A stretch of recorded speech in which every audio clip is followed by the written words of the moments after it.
folks are starting to log on. We are so excited for tonight's Shelf Queens event. So we've got some amazing authors that are going to be joining us shortly to discuss their latest work. So I'm just going to kind of pause here for a moment and let everybody connect with us. We do have some swag. I'm going to be talking about that in a little bit, but if you purchase one of the books highlighted tonight, we'll have some pins and a crown that we're going to be giving out with the books. So I'll mention that and again, just a little bit. I see several folks have now joined us, so we'll go ahead and get started. All right.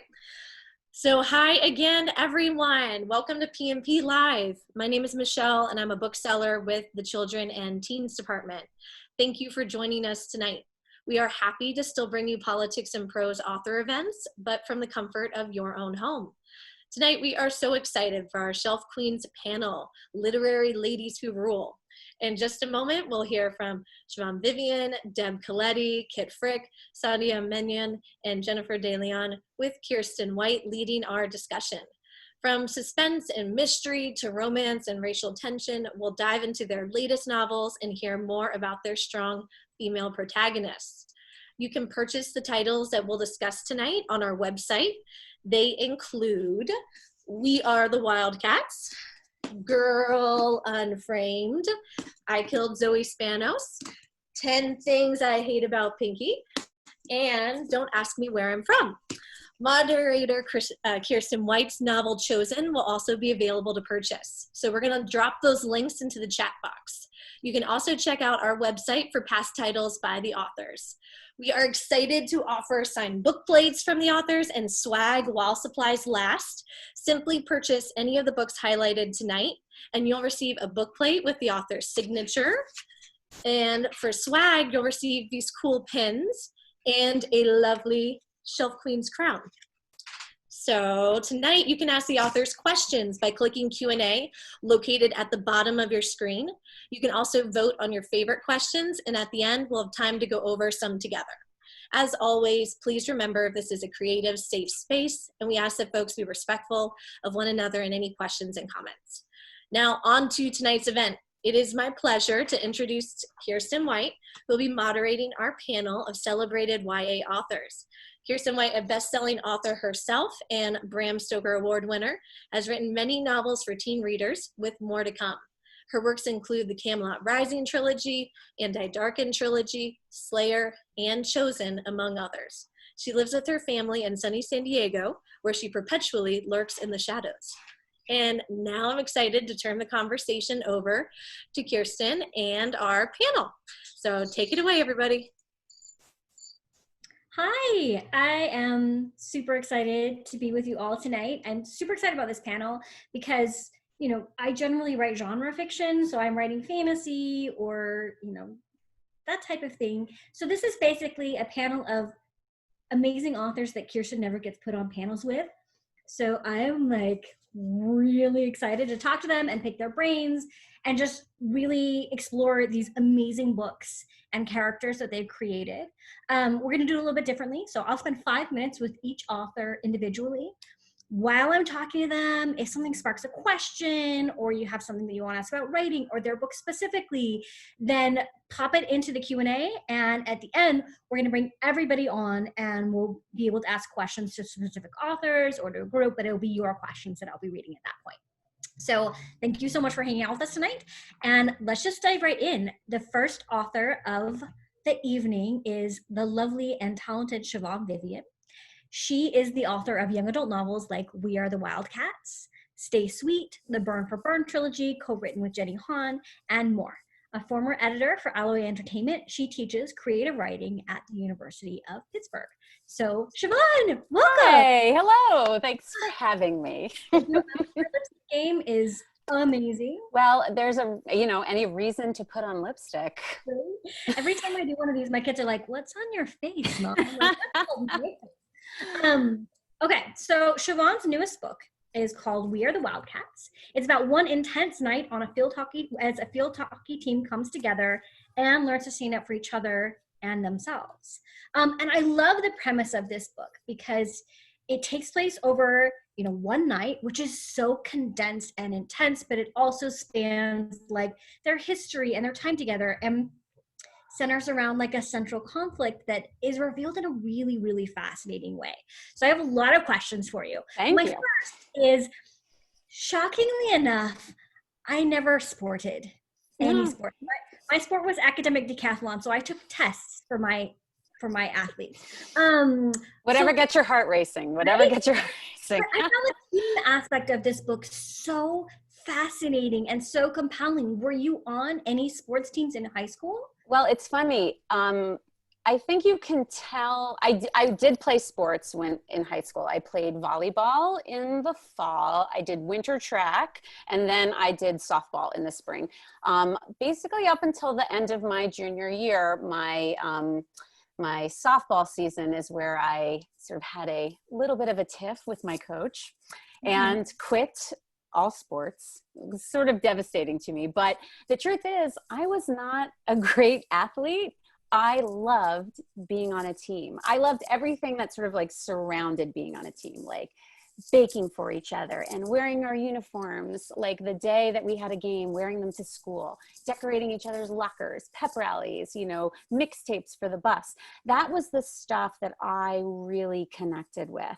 I mostly sat the bench, to be honest with you, but all of my memories about playing sports in high school were about the sort of like tight unit and friendships that I developed with my teammates.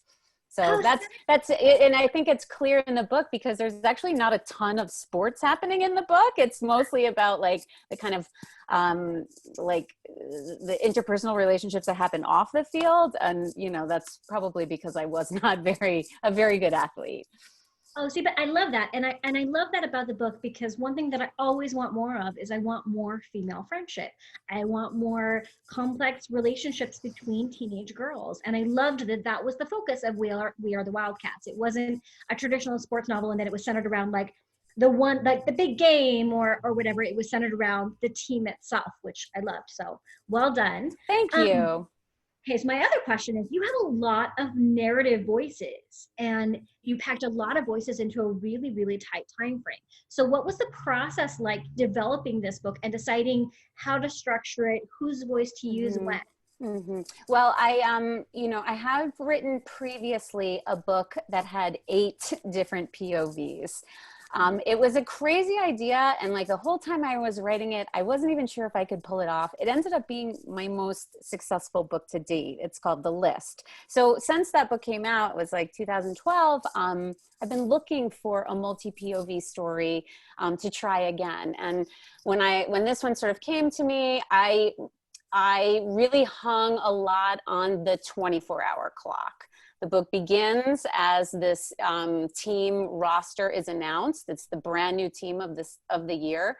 And the book ends 24 hours later as they take the field for their first scrimmage. So I was able to kind of figure out the puzzle of the structure of the book by sort of imagining that clock and, when stories would sort of peak and rise and when the low point would be, and sort of, fitting that into that tight time frame. So it really helped me, the structure and the time frame really helped me kind of dictate how the story was told and whose voice to be in when.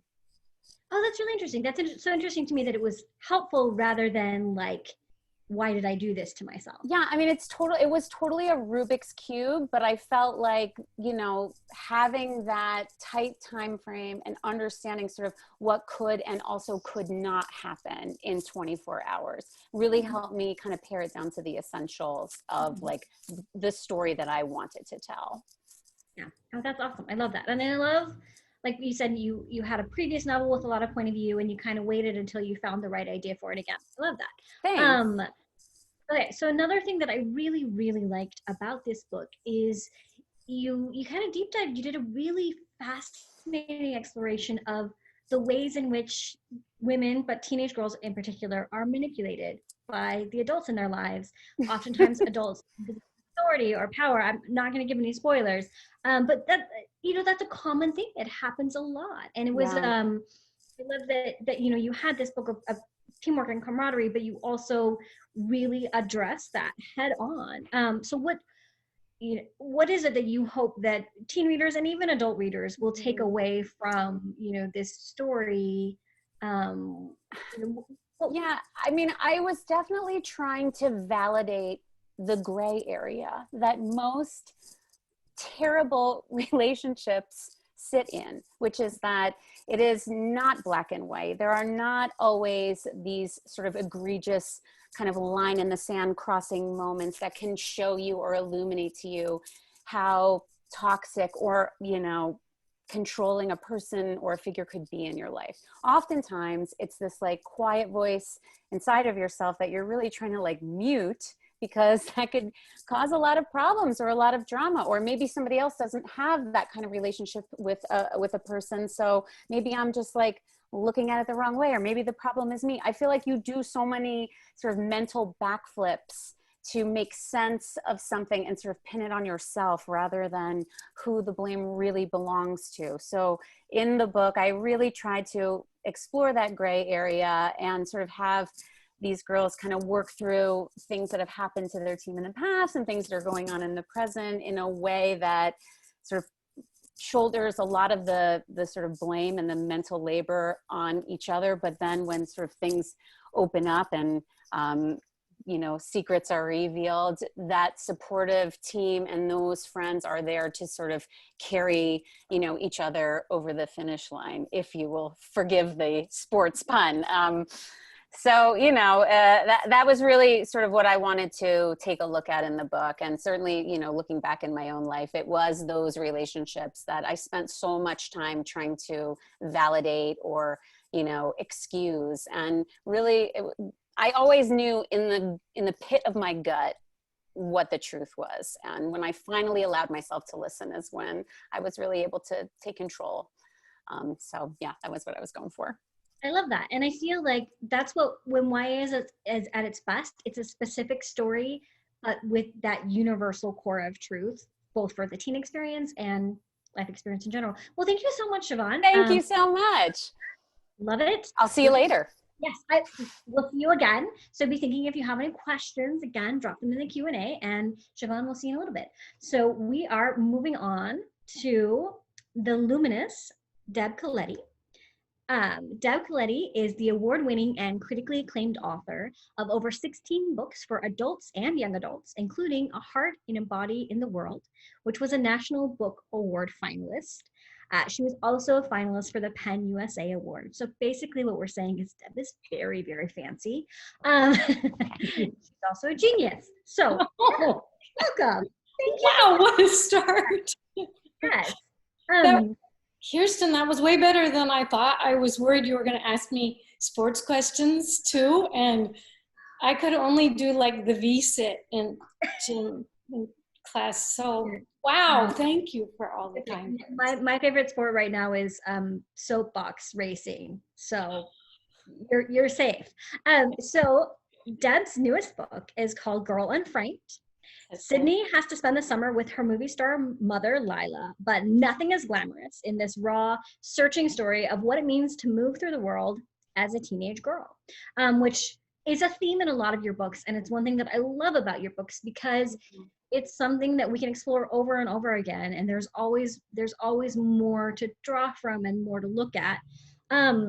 You also have a really fascinating narrative structure to your book. So we have Sydney's point of view, and then we also have court documents that come between every chapter. And I always find myself, when I'm building a structure of a book, I'm like, wouldn't it be cool if, and I come up with this complicated, cool idea, and then halfway through the book, I'm like, oh, I hate myself. So Yeah. What triggered that idea for you to frame it with those court documents to sort of have that sort of underlying dread, that underlying tension of, we know something bad happened, but we have to move through the story to get the pieces of it? Well, I've done a similar thing, not that, but I've used chapter headings before in ways to just give other insider pieces of information in some way. Sometimes it's just humorous or quirky way. In A Heart and a Body in the World, there were facts about the heart that Annabelle was actually writing down in a notebook we come to find. And in The Nature of Jade, I think, is when I did it first. There were some fictional lines from a book that some readers actually that was a real book. I ended up thinking it was a real book. So I love that. I love doing that. I love to the way that can give information from the real world. And also, it can be intriguing, but in this case, like you said, a way of actually propelling the plot this time. Well, and I think it's so smart too, because oftentimes when we write in YA, we're either doing first person or we're doing a very tight third. And it's a way of sort of pulling back the camera and building out that world around your character and giving your readers a glimpse into something that's happening outside of that. So I love that. Connection to a real world. Yeah, exactly. So one of the things that I found really compelling about this book is Lila, Sydney's mother, has a very creepy boyfriend. We'll just say it. I'm just gonna say it. He's creepy. Yeah. And one of the things is art. He's an art collector. He's an art dealer, and he really likes art that features nude women. And so that concept of we're commodifying women's bodies without involving the women at all, so they really are just a body now for consumption, is such a theme. And it got me thinking, because we work in YA, and sometimes in YA, as writers, as readers, we're guilty of wanting girl characters to be art, to be perfect, or to be this idealized version, or to be this blank slate that we can project ourselves onto. And I love how Sydney's a challenging character, and you really kind of fight against that. So how did you explore that concept of what we want girls to be versus what they actually are? Well, that was kind of really, pardon me, I hope there's a seaplane going on. It's kind of loud. I hope you can't not hear that. Well, that was kind of part of the point in this, because it's like we experience that in as YA authors, but every female experiences that. And we're not always aware of the ways that we're really assaulted with that in our culture. It's everywhere. And so that was one of the things I wanted to speak to, that it's in art, where there are so many paintings like that, where women are parts of a body, sometimes without mouths or anything else, or film like Lila's types of films she was in. I tried to sort of bring it in. They read books by an author who also sort of punishes any of his girls who sort of have sex. And so, as we also can sometimes see in horror films and that kind of thing. So try to bring it in a lot of ways. But more than that, I just wanted to describe how that can feel as a young woman, how it can feel when we are a seen, we feel like we're a seen thing. We're looked at, but we're not seen as human beings. So I wanted to bring all of that in, but I mostly wanted to bring in the experience of what that can feel like, what that feels like, because it's an uneasy, complicated thing. It can feel really good, and it can feel scary sometimes, and it can feel like that we feel really powerful, and we can feel really powerless in that. So I wanted to just really explore all those little facets of that very thing we're talking about. Yeah, and I love how complex you made it, and that you acknowledged that it is a complicated dynamic that's constantly shifting. And I feel like it's very validating, especially for teen girls, to read that and to be like, oh, I do feel that way. Other people feel that way. Yeah, I loved it. Very well done. That is my time's up, Kirsten. Timer. Thank you so much. Girl Unframed, a fantastic read. If you haven't had a chance to read it yet, Deb, we will see you again in a few minutes. Thank you so much. Thank you. All right. So our next incredible author is Kit Frick. Kit Frick is a novelist, a poet, and a MacDowell Colony Fellow. When she isn't put in complicated characters in impossible situations, Kit edits poetry and literary fiction for a small press, edits for private clients, and mentors emerging writers through pitch wars. She is the author of See All the Stars, All Eyes on Us, and I Killed Zoe Spanos, which is a great title. Also, Kit, I just want to offer a thank you on behalf of the universe that you became an author and a poet, because your name is just really satisfying to say and to write. So I'm glad that it's attached to books. Thank you. You're welcome. So Kit's newest book is I Killed Zoe Spanos. In I Killed Zoe Spanos, Anna moves to the Hamptons to nanny for the summer, but also to hit reset on a life that was spiraling out of control. Things get complicated, though, when she discovers she bears a startling resemblance to the missing Zoe Spanos, and she begins to suspect that they're connected in very complicated ways. So, Kit, wow. Whenever I talk to people who write like thrillers with murders, I'm like, are you creepy in real life? Because usually they're the nicest people ever, right? But you also have a really unusual narrative structure. I loved this whole series of books because I feel like everybody had a really specific, really different narrative structure. And in this book, you have Anna's point of view spliced with podcast episodes from Martina, who is the missing Zoe's sister. So I thought it was so smart because this is such a zeitgeisty book, because I feel like YA thrillers are totally having a heyday right now. And also podcasts have just become this tremendous force in media. So how was it putting the story together that way and trying to capture a podcast feel in writing, but also have those sort of dual timelines? That seems really complicated. Yeah, I love to give myself narrative challenges like that. My first book, See All the Stars, was in two timelines that alternated back and forth. And then my second book, All Eyes on Us, was in two alternating points of view. And so for I Killed Zoe Spanos, I was like, let's do 2 points of view and 2 timelines, and then also a podcast, and that will be fun. And it really was. It was kind of like a jigsaw puzzle to get everything to fit, but there was a lot of outlining involved in making the narrative structure work, because I needed to follow through these two. The timelines take place in the summer when Anna is nannying in the Hamptons, and then that fall following her confession, which is the first chapter of the book. She confesses to being involved in the death of Zoe Spanos.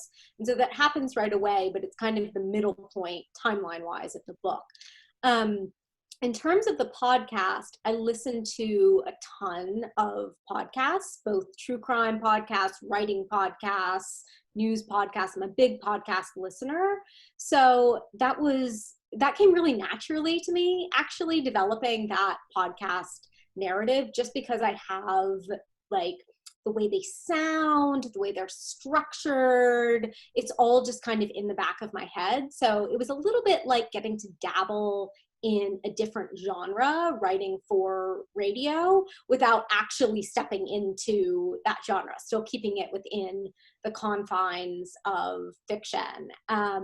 So yeah, it was a lot of fun. And I think you're right, it is a little zeitgeisty, because we've got this heyday of true crime podcasts. We're about 5-ish years out from when the first season of Serial aired, and that just like opened the floodgates to the true crime genre in podcasting. So now we've got I Killed Zoe Spanos and a plethora of other books that are bringing podcasting in, and I think it just makes so much sense, because right now when you're dealing with a crime, it's just as likely that you're going to have a podcast covering that story as you are to have news articles about it or television coverage. So it seems like inevitable that we're going to have more and more podcasts in crime fiction. Mm-hmm.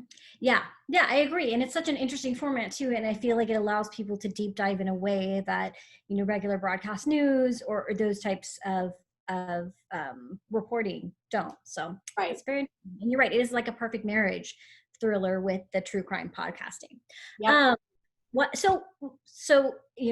I'm a YA person, right? I love reading YA, and I've noticed in the last couple of years, I feel like thrillers, YA teen thrillers are having just this renaissance. I mean, they've always been there and they've always been great, but I feel like there are so many more options now. So what drew you to writing thrillers? Well, I came to writing thrillers as a reader because I'm a big reader of thrillers, both young adult and adult market. So I was very interested in the genre just on a like personal reading level. When I wrote See All the Stars, which is a thriller, I think it's more psychological suspense than it is like it's not like the main character is not like in clear and present danger. But in any event, when I started writing my debut novel, See All the Stars, I thought of it more as a contemporary YA story with suspense driving the narrative. And then it was published right at the time when, as you say, thrillers were really starting to have like a moment. And so, of course, it was marketed as a thriller, which is not wrong. It's just more suspense than thriller. Yeah. But at that point, I was really starting to think in that headspace. And so when I sat down to write All Eyes on Us and then I Killed Zoe Spanos, I was solidly, like I was all in the thriller game, right? They're so fun. Like I think your comment about people that write murder, like, are they creepy? I mean, maybe, because maybe my obsession with listening to and watching so much true crime when it comes to podcasts and docuseries, etc., like maybe that is a little creepy, but I love it because it is a form of entertainment, and I think we have to acknowledge that as consumers of the true crime genre. It's a little icky to think of it that way, but it's also inescapable. I am consuming it as a form of entertainment, but it's also something that really gets my mind going, because crime raises so many questions about social justice and other issues that I think are then very interesting to explore in novels. Like in I Killed Zoe Spanos, part of the project of this novel is exploring whose stories get told and whose don't, and how it affects how the coverage affects the real life people involved, both the victim and their families, and whose stories don't get told at all. So, you know, it's something that both the thriller format allows for that, and then also this engagement with true crime allows for that. So that's something that I really married in this book in ways that were really interesting for me as an author, and I hope also then spawn interesting conversations among readers. Yeah, and that's the great thing I think about any genre you write in, is you can ask interesting questions that are broader than the specific story you're telling. Thank you so much, Kit. Thank you, Kirsten. Amazing. We'll see you again in a few minutes. All right, so now we are going to talk to my darling Sandhya Menon. So Sandhya is the author of many books that I love. Hi, Sandhya. How are you? Kirsten, I feel like I want to give you a hug because we usually see each other in person. I know. But I'm glad I get to see your lovely visage here and your lovely girls on the wall behind you. I love your girls so much. Okay, so Sandhya's newest book is 10 Things I Hate About Pinky. It concludes, right? This is the last book in the Dimpleverse, if I'm correct? Yes, sadly. Yeah. Well, but going out on a high note. So to give you a little bit of information about the book, Pinky hates Samir, sort of. But he's the perfect fake boyfriend to keep her parents off her case for the summer. But fake dating leads to real sparks, which is one of my favorite tropes ever. And I really, really love, I feel like your characters are always, they're charming, but they're not blandly charming. They're so specifically charming because they have such strong narrative voices, and they feel like real people, which is why it's so much fun to watch you make them fall in love, right? Yeah. So how did you decide, because you do have the Dimpleverse and there are connections between the characters in all three books, so how did you decide that it was time to tell Pinky's story, that Pinky got this one? That's a good question. It's hard because so when I first sold When Dimple Met Rishi, was sold as a standalone. So I didn't have the chance to, you know, and I don't think I would have even known to kind of plot out this big universe and figure out characters and stuff. So I kind of was just flying by the seat of my pants. And so when I wrote the second book, which is There's Something About Sweetie, I put Pinky in there. And as I kind of feel out my secondary characters, and I just kind of see, you know, do I feel that kind of that click or the spark that makes you feel like I could tell a whole book about this character? And I definitely did with Pinky and Samir. They were both in There's Something About Sweetie. And so that kind of made my life a lot easier. Whereas for There's Something About Sweetie, Sweetie was a brand new character that nobody had seen before. So I had to like bring her to life from scratch. Whereas with this, you kind of feel like there's a little bit of history going into it. So that's kind of how I did it. I just put Pinky in there. She was a complete pain in the butt, best friend to the main character, Ashish. And I was like, she would be awesome to write. Because people always ask who's your favorite character to write in any book. It's always a secondary character, right? Because they get to show up, be sparkling and funny and charming, and then leave, and they don't carry the weight of the narrative. But then you figure out a way to make her carry the weight of her own narrative, which I love. Another thing that I really love about your books, sorry, I keep forgetting to set my timer, but it's set now. I'm such a bad and such a I'm not an organized person. All good. Good as time. Yeah. So you have really interesting and complex and warm family dynamics in your books. And I really loved in this book, we have so many different examples of, you know, what a family is, how it can function, and the ways that that impacts these teenage characters, both who they are and how they grew up, but also like, what are they pushing against? What are they reaching toward? And how is that informed by the family that they came from? And then I love that you have these romances.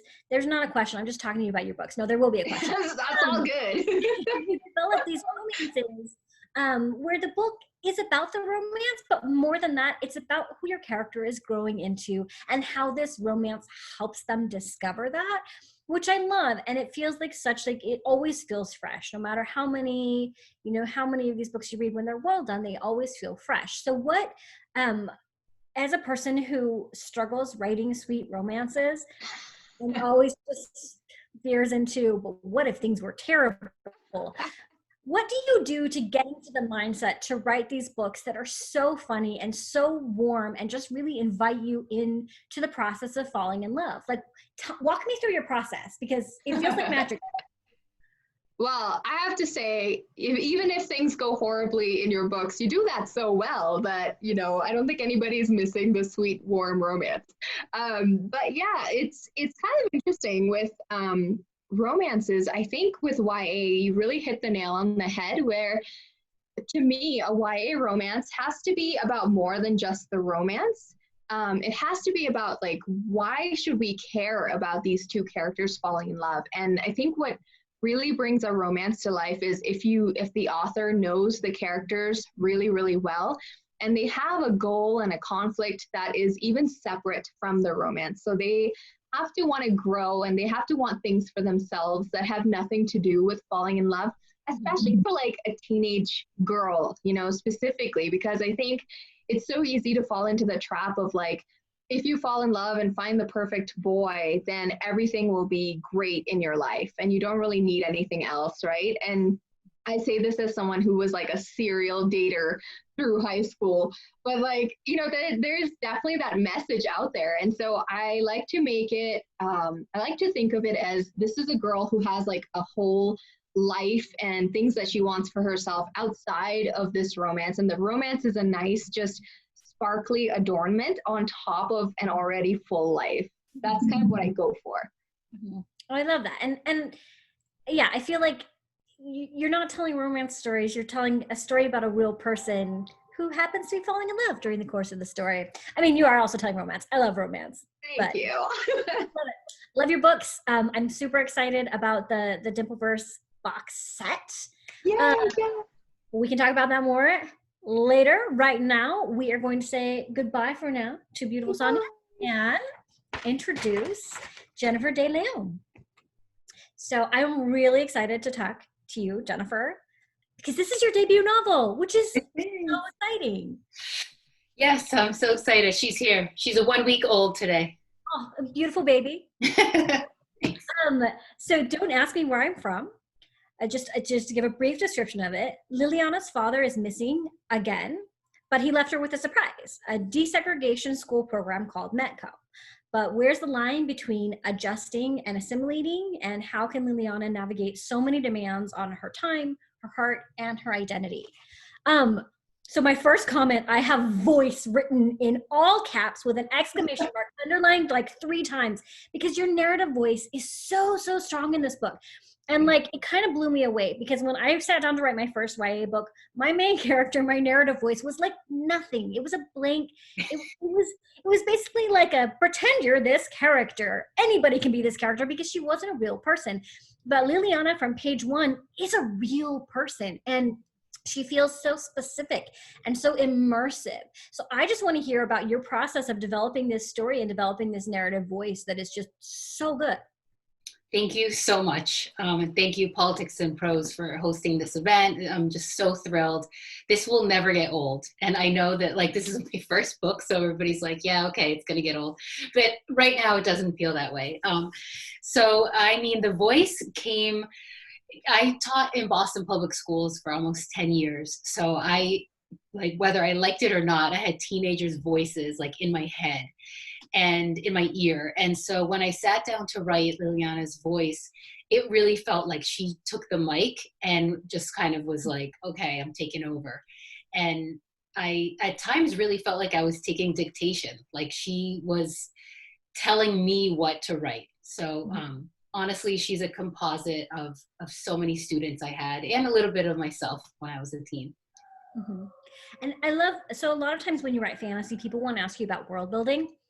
And I always say fantasy world building is easy. It's writing realistic contemporary that is hard, because you're setting things in the real world and people know what the real world functions like and looks like. But I love the setting in your book, and I'm not surprised to hear that that's where you taught and where you're from, because it's so specific and it feels so real and it adds so much. So another thing that I thought was really interesting about this being your first book is it's not an easy book. Like, you tackle really big, complicated issues, and you don't pretend like there are easy answers or easy solutions, and you don't give us a bow tie at the end to let us know like, and then everything was okay, because that's not how things work. So what made this the story that you had to tell first? I mean, it goes back to well, first I want to say that I think world building is really hard, and I don't know how fantasy writers do it like you all do. So it's like, let's trade brains someday. But thank you for saying that. That realistic fiction can be challenging to write, because you're right, we all do live in the same world, but we live in different versions of the world, so it's, in that sense, I felt like, okay, I'm going to position myself as a 15-year-old Latinx teen living in Boston who has to take a bus every day to this predominantly white, affluent school and like try to fit in, like, boom, do that. I already forgot your question. I'm sorry. You teach creative writing. You're obviously very steeped in writing. I just wanted to know why this was the novel. This was the story. Oh, yeah. To tell first. Yes, it makes me think of the famous Toni Morrison quote of like, if there's a book that you want in the world and you can't find it, then you need to write it. And for me, this is the book that I needed as a teen. And as a teacher, it was a book I wanted to hand to my students, so that they could see themselves reflected. So I just felt like, I'm just going to put it all in. It's like when you're making a dish and you're like, I'll put in this and that and this and hope it comes out good. Like, I don't know. That's kind of what I did. I felt like I was getting happy in the kitchen. Yeah. Well, it's such an ambitious novel, but it works so well. I was really, really impressed. And I really love what you said about how you wrote the book that you wanted to see. Part of what I was doing to prepare for this is I was looking on Goodreads, which never do.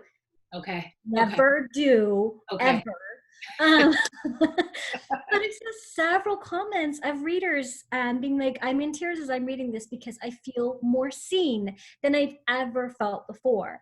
And then you also have comments from readers who come from a totally different, background, a different history. And they were like, I loved getting this insight and getting to feel like maybe I understood a little bit better, you know, what it is to be in the world, you know, as a different type of person. And I loved that. And I loved that you were so specific in your representation, because no culture is a monolith, right? Latinx culture is not a monolith. So did you draw from your own history? Did you interview people? Like, how did you go about building Liliana's like family? I loved her family. Oh, thanks. Oh, I mean, I drew a little bit from my own background. I did not do the MECO program, the desegregation program that Liliana is a part of, but I definitely occupied two worlds. I was either with my extended relatives in Boston, or I was in a suburb, in one of those wealthy white suburbs, going to school, taking honors French, you know, kind of playing lacrosse, doing all that. And on the weekends, I would go back and forth. So like her, I was never fully comfortable in either world. And I had a lot more questions than I had answers about my identity. And it wasn't until later in my 20s that I kind of took a deep dive, and I traveled back to Guatemala, which is where both my parents are from, and really took the time and effort to learn more about my family story and our shared history. I think so many teens are inheriting basically this deep history, you know, Latinx, Latina, Latino, like what does this all mean? And some maybe don't speak Spanish, some have never been to the home country, you know, so they're inheriting all of this and facing microaggressions like on the daily, and yet they don't really have ways to talk about it or deal with it. So I hope the book can be a kind of balm, but also a catalyst, you know, just for conversations. Yeah, absolutely. Well, my favorite feeling when I'm reading a book is feeling like no one else could have written this book. Because sometimes you read a book and you're like, oh, that was great, but Don't Ask Me Where I'm From is the type of book where you're reading and you're like, this is her book. No one else could have written this. So congratulations. Oh my gosh. This was your debut. You should be so proud. I hope you're so proud. So good. I'm so excited for you guys to read it if you haven't had a chance to, because it is very new, only a week old. But yes. Okay. So thank you so much, Jennifer. Thank you. And for being here. We're going to go ahead and move now to the general questions. So if you haven't submitted them yet, there's still time. So we're going to go down. Oh, see, and one of the first comments is, I see myself in Liliana. I love that. So oh my gosh. Okay. So yep, you got a lot of things in the comments. So our first question is for everyone. So, you know, feel free to chime in. In writing a novel, what comes easiest to you and what's the hardest part? And I love questions like this because everybody's going to have a different answer, which just goes to show there's no right way to write a novel. But I want to hear, like, what's the easiest for you and what's the hardest part when you're writing a novel? Siobhan, you're making a face. I'm going to call on you first. You know, I think it depends on the book. I always just get one piece first. It's either the structure or like a little germ of story or a character. And then like you get one gift from the gods and then you got to work for every other piece of it. So I think for me, it really is like every book is its own beast situation. For Wildcats though, it came in the form of an article I read in the Washington Post about a high school girls soccer team that had a really crappy coach and the sort of discord that it sowed between the girls. And that for me just sort of was like brain popcorn, and I was off and running, but then everything else, you know, was slower coming. I'll go next. The easiest, I don't know, are there any easy parts? I feel like this is maybe a false premise, but I will say a part that I have a lot of fun with is that sort of early stage of mapping out what the structure will look like, getting to know my main character and their voice, like that very first chapter, second chapter, like early drafting before you get into the slog of drafting. So I don't know if it's easy, but it's fun for me. The hardest part for me is always the ending. I generally know what I'm writing toward because I write thrillers that always have a mystery to them. I'm not an author that doesn't know where the story is going, but it's finding the exact right way to wrap up all those loose ends that I have introduced during the course of the novel, convey the ending in a way that feels authentic and not just like a villain giving a monologue about why they're the bad guy. Like that can be a big challenge in thriller writing. So endings I always end up revising. Like a lot of people say that they will rewrite their first chapter many, many, many times. I will rewrite my ending many, many, many times to get it right. That's always hard for me. Well, I'm going to just say the exact opposite of that, just like you suspected we would. For me, the hardest part is that beginning. I know what I want. I know the emotional piece. I know what I want to think about for a year. That's kind of where I begin. Like, what do I want to really say? But how the story's going to go, it's just painful. It's like a sense that you've lost something and you can't find it. And that's always painful until it gets all worked out in my mind. The most fun and easy, but just fun for me is the editing. When I get to the end and I know it's all there, but now I get to make it better. Oh, I love that. I have to say that editing is like the worst thing to ever happen to me in my life. So another opposite here. Yeah, I like actually hide from my computer when I see an email from my editor with edits. It's bad. I would say the easiest part for me, like Siobhan said, is just, it's different with each book. So with Pinky, I think for me was like the premise of fake dating at a lake house on Cape Cod, and also kind of combining that with enemies to lovers, both of which are my favorite romance tropes. So that was the easiest part for me this time. Yeah, I mean, I love being in the like the dream space. So I guess composing and when you feel like there's something else in the universe helping you write the story. I love that. And it's almost like I sit down and I feel the presence of, I don't know, the ancestors or someone helping me out. And I think the hardest part is the self-doubt. I mean, it's just like, can this actually come to fruition? Will this be a whole story? Can this bake in a way that will make sense to others? So in that way, I feel like I'm just getting started, but you all are very inspiring to me. I wish I could say that got easier, and maybe it does for some people. I mean, the hardest part, that's such a good thing to point out as the hardest part, because while endings are hard, the self-doubt is harder, and that has like 3 books in. I don't think that has gone away, but you do keep proving to yourself that you can do it. So, I mean, that's with every book. It's like, you can do it. And yet, it's still there when you start the new one. So, you know, though in some ways it's its own gift, right? Because it's that self-doubt. It's that sort of like, oh, I really just need this to be like as good on the page as it is in my mind, like what I think it can be versus what it is in like a second draft. That's like the motivation to keep your butt in a chair and keep pounding keys. So it is the worst, and it is not a comfortable feeling, but like it's fuel. Yeah, I was going to say that's terrifying, but that's the exciting challenge too. You're always sitting on the edge. And wow. Mm-hmm.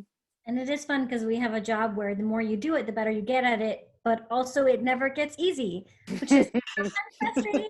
But also, I just love it. Like, I love the challenge of it. So our next question, and I love this question because one of my favorite things, and the thing that I think makes all of these books qualified as shelf queens, is you all explore such complex and dynamic and fully realized female characters. So Margaret asks, what's important to you when creating female protagonists and well-rounded characters? So like, what do you prioritize? You know, what are traps that you've seen and you try to avoid? Like, how do you go about doing that?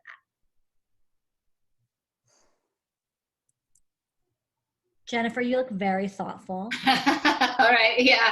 Well, I'm just thinking that the last thing I wanted to do, and something I tried to work hard on, was to not paint Liliana as a stereotype, and I wanted to tell one singular true story, even if in fiction. And so go a mile deep, not wide kind of thing. And because of that, I tried to show her in different facets. I think we all have masks we wear depending on who we're with, right? And I wanted to show her, yes, in class at the beginning she's shy, she doesn't want to raise her hand and talk, but it's not for the reasons that the reader might think, like, oh, she doesn't know what to say, or she thinks the answer is wrong. She's like, I'm good, I'm tired, I don't need to school these kids, like I already know what the lesson is, and you know what, I'm sick of these like 40 eyes on me. Like, she's got the voice, she's got the attitude, and I just love being able to show her also in her strength, like at home and with her friends, and not be the sort of weak female character that only wants to fit in. It's one of her goals, but it's not everything to her. So and I hope that it can be, something of an inspiration to readers, just to see, like, that's cool, you can want to fit in, but what else do you want? Yeah.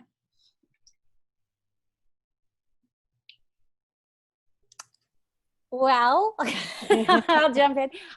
With Wildcats, it was very important to me to not have any infighting really happening within the team of girls. I wanted these girls to really be devoted to each other and support each other. And, if anything, like their sort of one Achilles heel that they all share is that they individually see themselves as the weakest link. And that is sort of the thing that, allows some, unsavory behavior to have continued for so long. But, I feel like there are so many representations of young women that are, lean into less than positive. And, in my personal experience, that there were places where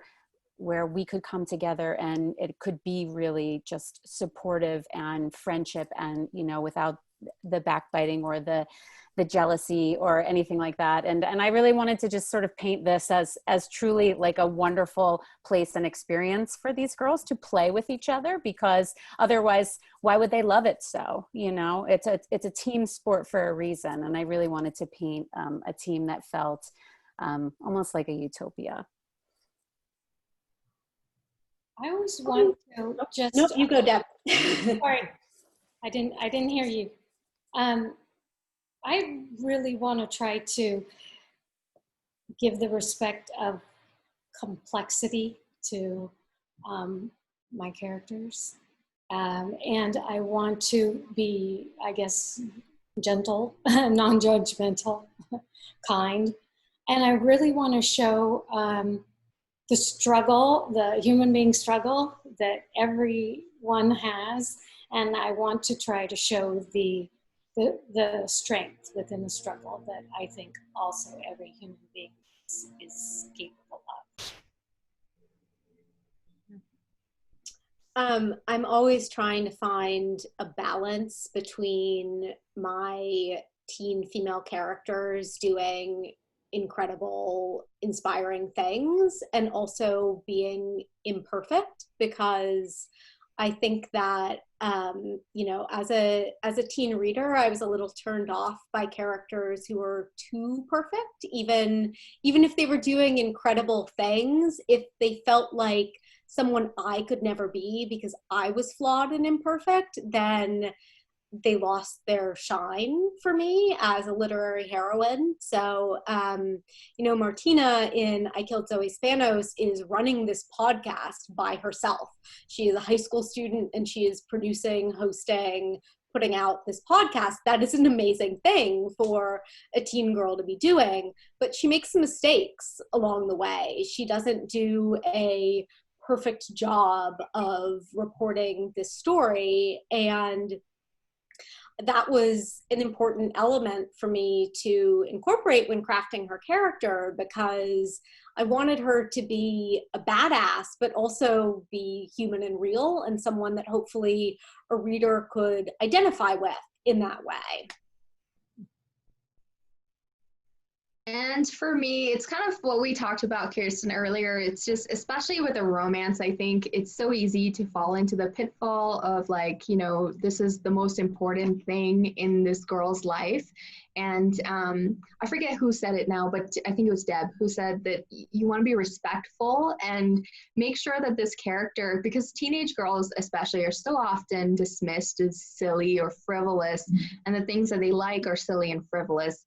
And that's why Pinky's a social justice warrior, and she's very, you know, she's very passionate about the things that she loves and that she champions. So I wanted to make it very clear that she has this whole other, you know, persona outside of the girl who falls in love. So. Love it. So we are almost out of time. For our last question, I just want to hear, you know, what do we have on shelves from you right now? We've just talked about the books. They will be available with signed book plates from Politics and Prose. We'll talk about that more in a minute. Do you have anything upcoming that you're excited about that we can look forward to as obviously as fans and readers, as I myself am one? Like what can we expect from you next is what I'm asking. We'll start with Sandhya because you're right there. Okay. My next book is coming out in February, and it's actually my very first adult romantic comedy written as Lily Menon. And I have been cautioning everybody that the reason that I'm writing under a different name is because it's very steamy. So parents and educators beware. It is for 18 and over, I would say. Love it. And you also have box set out now, or? The box set, yes. Thank you, Kirsten. Yes, the box set of the Dimpleverse books. So it's When Dimple Met Rishi, There's Something About Sweetie, and 10 Things I Hate About Pinky is available now. And it's my very first box set, so I'm so excited. Okay. I have a fourth YA thriller that's going to be coming out with McElderry at Simon & Schuster, probably early 2022. I'm in early drafting stages. So unfortunately, I don't have much specific that I can share with you yet, but there will be a new Kit Frick thriller early 2022, I hope. Yay. Deb, how about you? Well, actually, let's see. In about a week, I'm going to have the second book in my quirky, sort of political middle grade series. The second book, called The Weird in the Wilds, is coming out September 8th. But next year will be a new YA called One Great Lie. Love it. Ooh, that's a good title. That is a really good title. Siobhan, how about you? I am also, like Kit, in the early drafting stages, so this will likely be, no, I mean, it was supposed to be faster, but, you know, I blame the pandemic. I mean, I'm blaming the pandemic for everything, but yes, definitely in this case, it is true. So this is like probably 2022. It is like nothing I've ever written before. YA, it's sisters, and it is so challenging. It drives me crazy every day, but I love working on it. And this is like the first time I'm saying the title out loud. It's called The Juliet Eclipse. Ooh, another good title. I never had the title, but the title came to me, and I'm running with it. Yeah, I'm really excited, and I can't wait to share more about it. Awesome. All right, and Jennifer? Yeah, I'm excited to share that my essay collection will be out in March 2021. It's called White Space, and they're personal essays where I write about race and culture and becoming a writer. So it's nonfiction. And then I'm working on my next YA, which is tentatively titled Maya, but it's about a girl in Guatemala, and she's super into trashing, so making fashion but out of trash, using everyday items and whatnot. I guess it's like this whole thing, and it's really cool, and it's been fun to research it. But then it turns kind of thriller, speaking of, like, you know, I know, which I don't always lean into, but it's kind of taken me there. So Cool. yeah, I'll be excited to share more about that in the future. Yes. So exciting. All right. Well, thank you so much. I'm going to turn it back over to our lovely host at Politics and Prose. Once again, plugging that if Thank you, order Kirsten. any of these books today, you signed book plate and the pin and the crown. But yes, thank you so much. A round of applause from your homes. We know it's there. Just imagine it. So much. You guys were amazing. I love all these women. They're writing incredible, complex books. My child is trying to come in. You can't come in right now. Okay. Politics and Prose. Yeah, no problem. Thank you. You've done a wonderful job moderating. That was amazing to hear from everyone. So thank you all for joining. Kirsten, do you have anything new coming up that you want to share, or? I do, yes. So Slayer and Chosen are my Buffyverse spin-off books, and that's a complete series, so no waiting for the next season, right? And then my most recent book is the Guinevere Deception, and book 2, The Camelot Betrayal, comes out in November, and I'm currently working on book 3, so. Awesome. All right. Well, that's fantastic. Again, we are so happy to host this Shelf Queen panel. You all are amazing. Viewers, we want to just remind you that you can still click the links in the chat box to purchase any of the wonderful titles we've discussed here tonight. And like Kirsten mentioned, each book will come with a signed book plate from the author. Plus, we do have swag like these pins and our crowns while supplies last. So as an independent bookstore, please know that we are just so thankful for support from customers like you. So you can check out our website for updated event listings, and you can follow our children and teens department on social media under @KidsAndProse. And that about wraps up our evening. So again, thank you, everyone. We hope to see you again soon. Keep reading and have a good night. Thank you. Thank you. Politics and Prose and Thank you. Thank you, everyone.